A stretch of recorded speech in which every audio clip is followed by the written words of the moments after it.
kami mga idol. Papasok sa trabaho kahit bumabagyo. Call of duty, ika nga.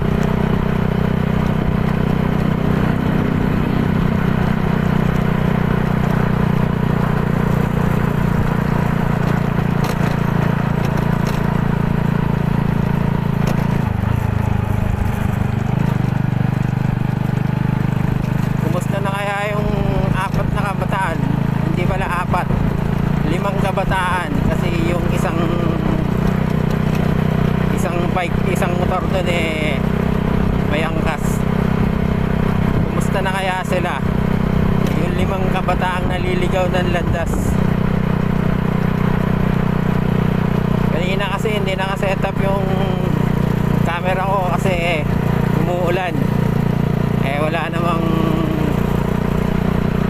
rain protector tong camera natin kaya hindi ko may set up.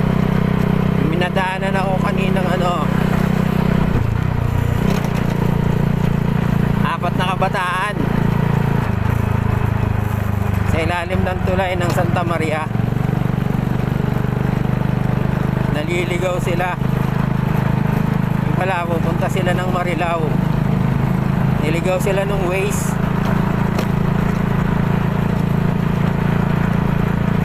Hindi nila ngayon malaman kung saan sila lulusot.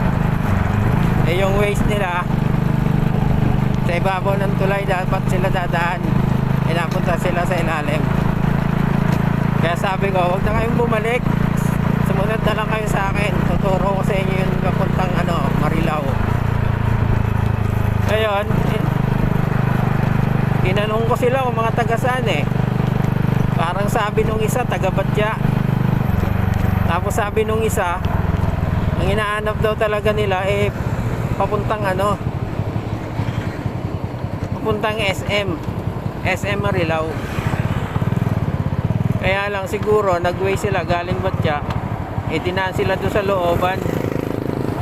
Palagay ko looban yun, ang labas nun ang labas nun Lambaket papuntang Lias.